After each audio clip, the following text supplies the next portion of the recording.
Hi, I'm Ems, aka On Deck and Wings, and I'm a huge fan of the post-apocalyptic genre, which translates over to my Wardollie miniatures as I like painting a lot with rust and weathering. So in this video I wanted to share with you some techniques. And of course I have to do this with some of the most grimdark, brutal, edgiest of miniatures. Yes, I'm being sarcastic, but that is Trench Crusade, and I think they do some really wonderful sculpts. I've printed off some of the mechanized infantry miniatures for this video.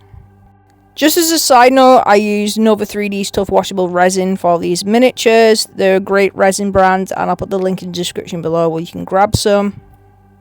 And if you do want to print these miniatures yourself, I'll put the link in the description below where you can get the official files. So first of all, we're going to talk about textures. Before we even paint the miniatures, we can add some texture and some weathering realism to our miniatures. To create build-up of verdigris, what I like to do is grab some texture paste. It doesn't matter what colour it is. And I'm just going to scoop some on and add it to my miniature.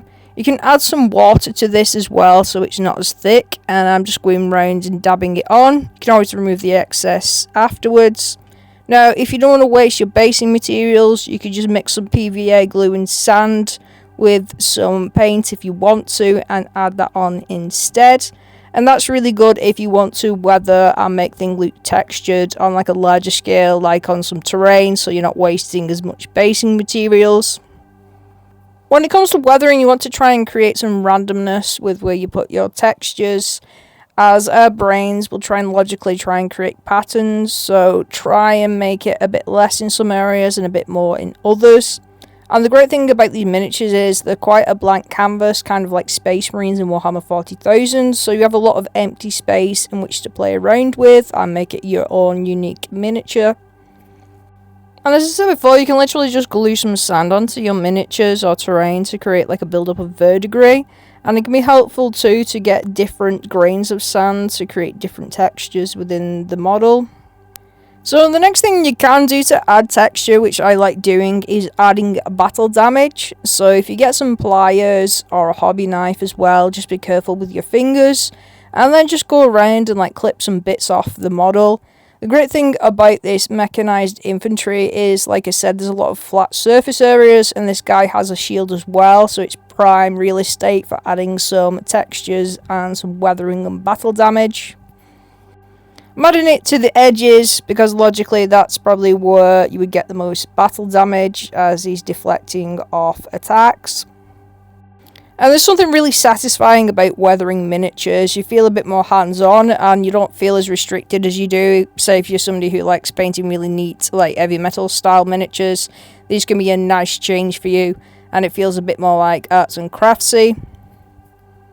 And I'm just adding some damage here with my hobby knife, so you can make these as deep or shallow as you want to.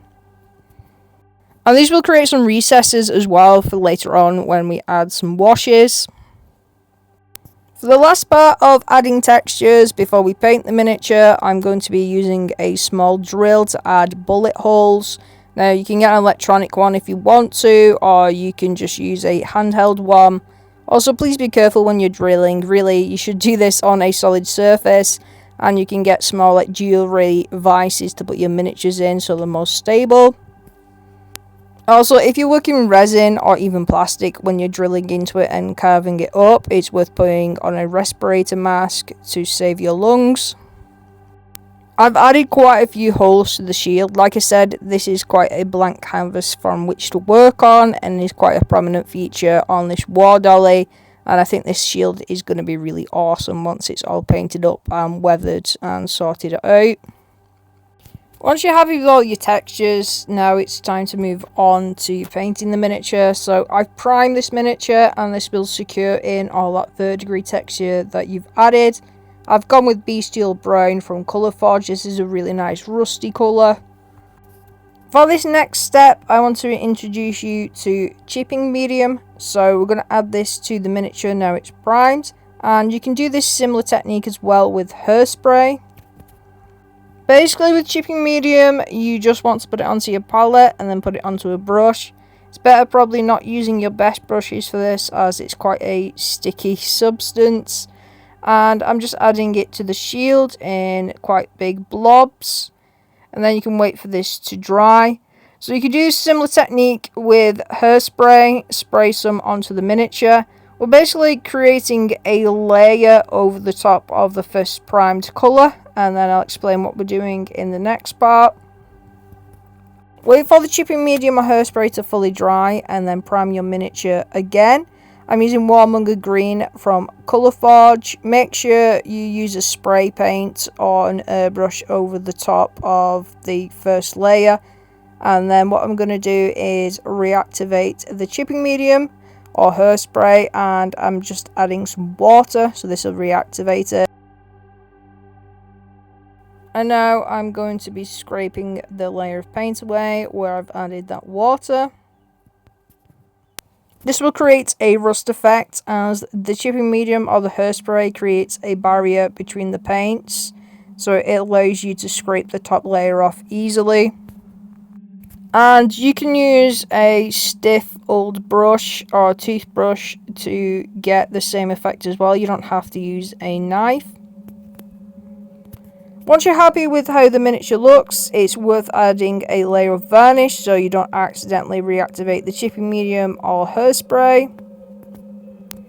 So this is how the chipping turned out. I think it looks pretty cool and it's looking quite weathered and grimdark. Another technique I want to show you is a classic one. This comes from traditional scale modelling, and this is called salt weathering. So this is another mechanized infantry miniature, and what you want to do is grab some salt. It can be helpful if you get different types of grains of salt for this, so you can create different types of textures on your miniature. Now you want to add an adhesive layer. You can literally just add water to your miniature, but other people might use hairspray to stick on the salt. Basically we're creating like a cluster of rust, and it looks kind of similar to the chipping medium. We don't want to glue this on. Make sure it's water or hairspray or a varnish. We can remove the salt afterwards. So you want to sprinkle this over the miniature where you've added your water or your hairspray or varnish, and this will just stick it down temporarily. Now, like I said before, keep in mind where you're putting your rust. You can have it very weathered if you want to, or just a little bit of weathering. Now wait for the water or the adhesive to dry. The water will slightly melt the salt, so it will stick it to the model. So when the salt dried onto the model, I've put a layer of that Warmonger Green onto it. And what we're going to do now is scrape that salt off. So as I said, we aren't gluing this salt on. You need to make sure it's just stuck onto the model with some water or with some hairspray. Otherwise it won't come off if you use glue, obviously. In a similar way to the chipping medium, just get a knife or a stiff brush and take away that layer. I do have to say the salt technique actually looks better as you get more of like a build-up of verdigris and it looks more realistic. And like I said at the beginning of the video, you can literally just glue on some sand if you want to for that type of technique, if you want it more of a built-up verdigris. But in this case, just add the water and then you can spray your miniature over the top and then scrape it away. And I think both techniques work out really nicely. You get slightly different looking textures on your miniatures. And it's completely up to you which technique you'd like to use. They're both applicable and quite similar looking. Next up, I'm going to be actually adding some paint on the miniature with the brush now, and I'm making my own oil washes. Oil paints are fantastic over acrylic painted miniatures. They add a lot of depth and a lot of colour to them as they're highly saturated. I've got a plastic container here which does have a lid, so I can save these oil paints for later. And you want to get a white spirit, or in my case I like to get a low odour mineral spirit as it doesn't make my skin itch the same and it doesn't smell. You will want to use a synthetic brush rather than an animal hair brush when it comes to oils. You can make this as thick or as thin as you want to. Keep in mind that oils can get quite messy, so you might want to put some newspaper down or wear some gloves and just be mindful of getting it on your clothes. So I've gone with a brown here. You can get oil paints in a lot of different places, like arts and crafts stores or like stationery stores, and you can get them for really cheap as well. So you can literally just wash this all over the miniature if you want to. Now when it comes to the colours you want to pick, obviously the traditional rust colours of like deep browns or oranges you can use if you want to.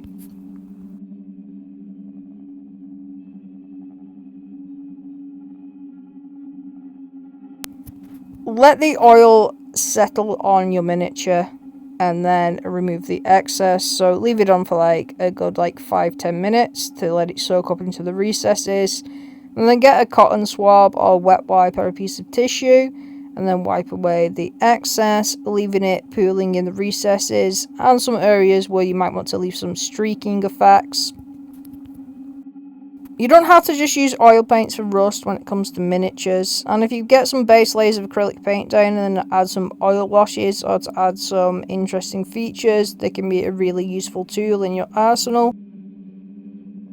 The only downside is they do take a bit of time to dry. You can get some more specific miniature scale model oil paints. That's one of my favourite colours, that turquoise.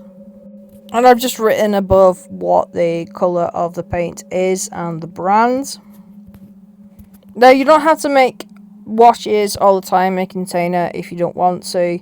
Just add them to a palette. Now don't put them on a wet palette. You want to put them onto its own separate plastic palette or even like a sheet of glass which you have. And I'm just adding this again to the miniature. Now I'm adding this to the bits where I've added some copper paint. And you'll get a bit of colour theory going on there. As well as you find like brassy or copper things tend to have like a bluish green patina which goes on them. And of course I'm just wiping off the excess here with a wet wipe.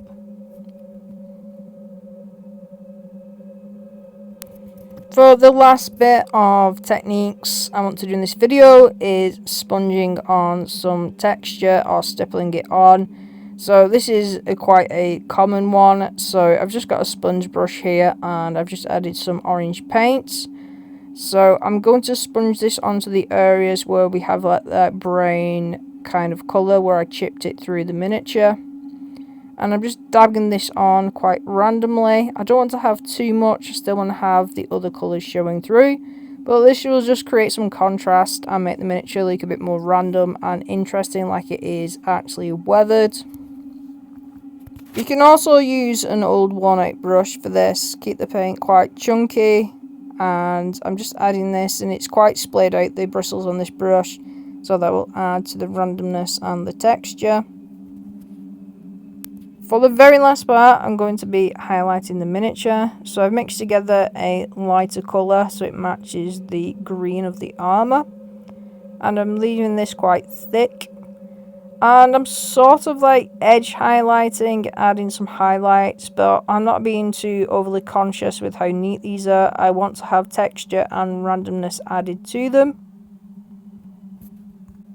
I'm also adding some random bits of texture and focusing around the bullet holes just to kind of make them more of a feature so they stand out.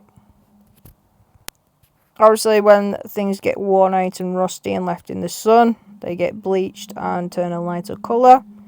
So this is like a twofold technique of making the miniature stand out more with the highlights but also adding to the rust sections. These are the Wardollies all finished up. I really enjoyed painting these and I think they look great. I'll try and do some more videos in the future about rust and weathering as there are other techniques out there, but I hope this is giving you an interesting taster outside of just doing pre-done weathering powders, etc. Have a look at some examples of rust in real life to get some inspiration, and there's quite a lot of books about traditional scale modelling when it comes to rust.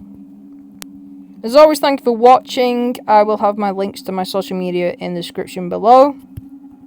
Remember to enjoy your hobbies for yourself, and at the end of the day, they're just Wardollies. I'll hopefully catch you in the next one.